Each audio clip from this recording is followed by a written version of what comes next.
৯ বছর পর গ্রামের বাড়ি এসেছেন বিএনপির কেন্দ্রীয় নেতা মিল্টন ভূঁইয়া। বিস্তারিত ডায়াক্স রিপোর্টে।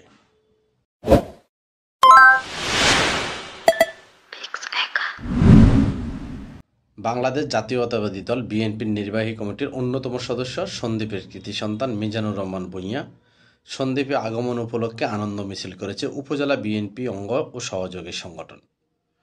আমরা সবাই একতা, কালাপানিয়ার জনতা, আমরা সবাই একতা, আমরা সবাই একতা, কালাপানিয়ার জনতা, কালাপানিয়ার জনতা, আমরা সবাই একতা।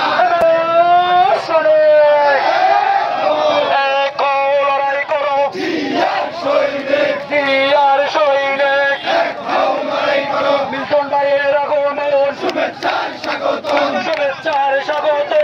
উত্তরছড়া ঘাট থেকে গাড়ির বহন নিয়ে আনন্দ মিছিলে উপজেলার প্রধান সড়ক প্রদক্ষিণ করে বিএনপির দলীয় কার্যালয়ের সামনে গিয়ে শেষ হয়। এই সময় নারী নেত্রীরা এনামনাথ চত্বরে সন্দীপ আগমন উপলক্ষে ফুলেল শুভেচ্ছা জানান।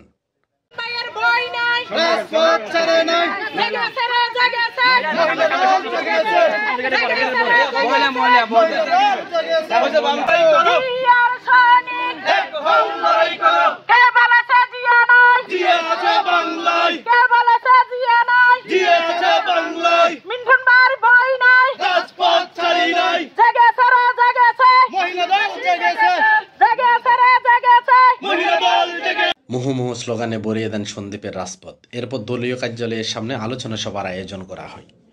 সন্দ্বীপ উপজেলা বিএনপির সদস্য সচিব আলমগীর ঠাকুরের সঞ্চালনায় সন্দ্বীপ উপজেলা বিএনপির আহ্বায়ক অ্যাডভোকেট আবু তাহেরের সভাপতিত্বে প্রধান অতিথির বক্তব্য প্রদান করেন মিজানুর রহমান মিল্টন ভূঁইয়া।